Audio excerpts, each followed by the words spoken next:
Welcome to Design Domination, where you'll gain confidence, clarity, and a competitive edge in a crowded marketplace so you can dominate your competition. And thanks for tuning in. I'm Colleen Grotzer, and in this episode of Design Domination, I thought it'd be fun to do something a little bit different, and that is to talk about several different package designs from an accessibility perspective, like an accessible design critique.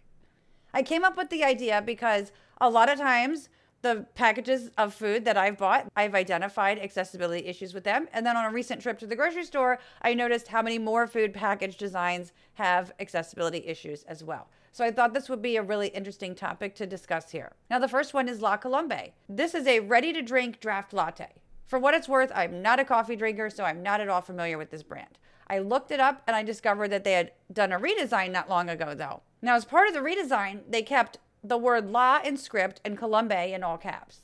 They added a bit of lift to Colombe as well, adding a hard gold drop shadow. In both designs, the name is very prominent on the cans. And then the words coffee roasters are below La Colombe and pretty small in relation to the rest of the logo. But that's not an accessibility issue. But you might be surprised to know that there is not a minimum font size for accessibility. It's still very legible, though, in navy on off-white. Okay, then the words draft latte are arched and appear over established 1994 and the flavor. Now, as a general rule, curved text is hard to read when there's a lot of it, but here it's short. It's just a couple of words. So it actually adds a nice touch. It kind of gives a vintage kind of seal look. The bird became smaller in the redesign and the logo much more prominent. Now, I also like how the designers used a different color for each flavor, both around the top of the can and on the front. It makes the cans easily identifiable by color. But there are two potential accessibility issues with this. As a designer, though, think about how this could potentially affect sales, because one of the issues is contrast. The caramel and vanilla flavors have white text on a light gold and light peach background. People with low vision may have trouble reading this text. Then there's also some text toward the bottom that is smaller and lighter in color, like a gold. There is really good contrast on quite a few of the designs, such as the white text on red background for the triple and the white text on brown for the mocha. Okay, then the second potential accessibility issue is that the colors could present issues for people with color blindness if they're looking for the color to identify the product on the shelves before reading it. Now, by that, I mean, once we're familiar with how a product looks, then, we might first look for the color of the package when we're shopping. People are going to scan shelves in a store or shop online and look for that product. Regardless, they need to be able to spot a product quickly among the sea of other products. Now, number two is Banza, and that's a brand I am familiar with since I've been eating gluten-free for a little more than a year now. Banza makes chickpea pasta.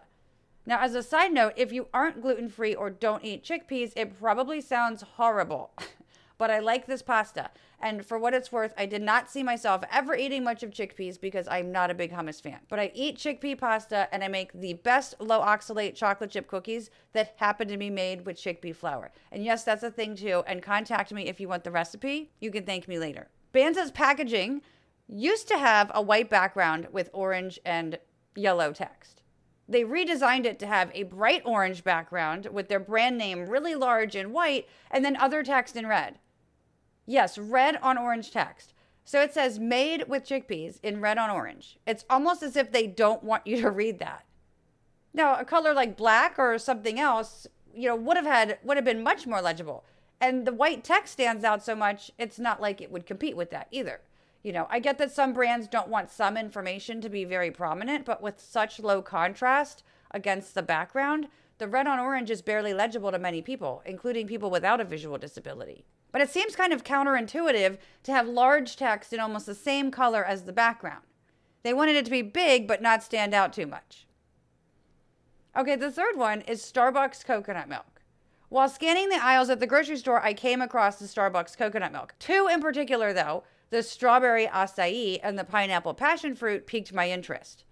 The strawberry acai has a strawberry and red text at the top, and then the Starbucks logo, and then white text that says Starbucks pink drink, along with some other text below it stating the calories per serving and the product weight. The white text does not have sufficient contrast against the light pink background. And the same goes for the pineapple drink. It has white text on a yellow background. Now again, consumers with low vision may have issues reading this text.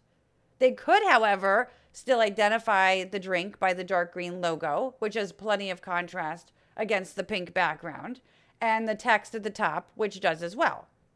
They could also probably identify the strawberry icon and possibly the pineapple icon. I hope you liked this accessibility evaluation of these food packages. Let me know what you think and if you want to see more of them.